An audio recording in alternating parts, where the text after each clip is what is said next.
ಬಂಗಾಳ ಕೊಲ್ಲಿಯಲ್ಲಿ ವಾಯುಭಾರ ಕುಸಿತಗೊಂಡಿದೆ. ಫೆಂಗಲ್ ಚಂಡಮಾರುತದ ಹೊಡೆತದಿಂದ ನಗರ ಮತ್ತಷ್ಟು ಕೂಲ್ ಆಗಿದೆ.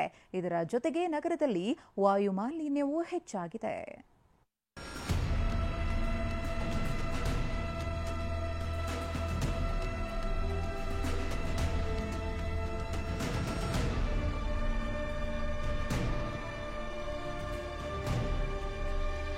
ಬೆಂಗಳೂರು ಕೂಲ್ ಆಗಿದೆ.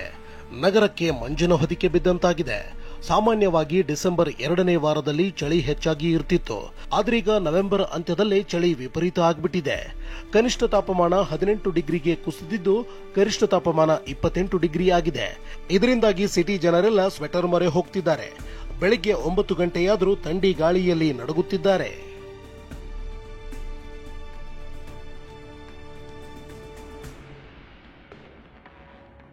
ಇನ್ನು ನೈಋತ್ಯ ಬಂಗಾಳ ಕೊಲ್ಲಿಯಲ್ಲಿ ವಾಯುಭಾರ ಕುಸಿತವಾಗಿದೆ. ಇದರಿಂದಾಗಿ ಮುಂದಿನ ಒಂದು ವಾರ ಸಿಟಿ ಮತ್ತಷ್ಟು ಕೂಲ್ ಇರಲಿದೆ. ದಕ್ಷಿಣ ಒಳನಾಡಿನ ಕೆಲವೆಡೆ ಮಳೆಯಾಗುವ ಸಾಧ್ಯತೆಯೂ ಇದೆ ಅಂತ ಹವಾಮಾನ ಇಲಾಖೆಯ ಮುನ್ಸೂಚನೆ ನೀಡಿದೆ.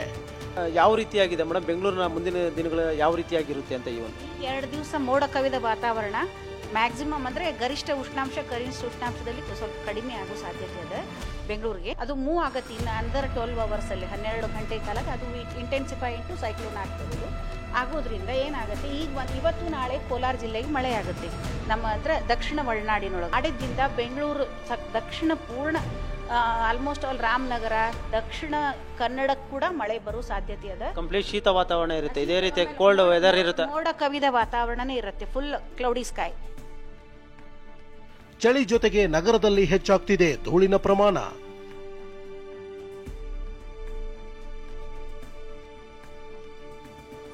ಚಳಿ ಜೊತೆಗೆ ನಗರದಲ್ಲಿ ಮಾಲಿನ್ಯವೂ ಹೆಚ್ಚಾಗ್ತಿದೆ. ರಸ್ತೆ ಗುಂಡಿಗಳು, ವಿವಿಧ ಕಾಮಗಾರಿಗಳಿಂದಾಗಿ ಮಾಲಿನ್ಯ ಹೆಚ್ಚಾಗ್ತಿದೆ. ನಗರದ ಹಲವೆಡೆಯಂತೂ ಗಾಳಿಯ ಗುಣಮಟ್ಟ 100ಕ್ಕಿಂತ ಕಡಿಮೆ ಆಗಿದ್ದು ಆರೋಗ್ಯದ ಮೇಲೆ ದುಷ್ಪರಿಣಾಮ ಬೀರುತ್ತಿದೆ. ಏರ್ ಕ್ವಾಲಿಟಿ ಇಂಡೆಕ್ಸ್ ಸೂಚಿಸಿರುವಂತೆ ಹೆಬ್ಬಾಳದಲ್ಲಿ 98ರಿಂದ 129ಕ್ಕೆ ತಲುಪಿದ್ರೆ, ಜೆಪಿ ನಗರದ 5ನೇ ಬ್ಲಾಕ್ನಲ್ಲಿ 90ರಿಂದ 122ಕ್ಕೆ ತಲುಪಿದೆ. ಮೈಸೂರು ರಸ್ತೆಯ ಕವಿಕಾ ಬಳಿ 70ರಿಂದ 114ಕ್ಕೆ ತಲುಪಿದೆ. ಮೈಲಸಂದ್ರದಲ್ಲಿ 78ರಿಂದ 122ಕ್ಕೆ ತಲುಪಿದೆ. ವಾಯು ಮಾಲಿನ್ಯದಿಂದಾಗಿ ಶ್ವಾಸಕೋಶ ಹಾಗೂ ಉಸಿರಾಟ ತೊಂದರೆ, ಹೃದ್ರೋಗಿಗಳು, ಮಕ್ಕಳು ಮತ್ತು ವಯಸ್ಕರು ಆರೋಗ್ಯದ ಬಗ್ಗೆ ಕಾಳಜಿ ವಹಿಸುವಂತೆ ವಾಯು ಮಾಲಿನ್ಯ ನಿಯಂತ್ರಣ ಮಂಡಳಿ ಸೂಚನೆ ನೀಡಿದೆ. ವಿನಾಯಕ್ ಗುರವ್ ಜೊತೆ ಶಿವರಾಜ್ ಕುಮಾರ್, TV9 ಬೆಂಗಳೂರು.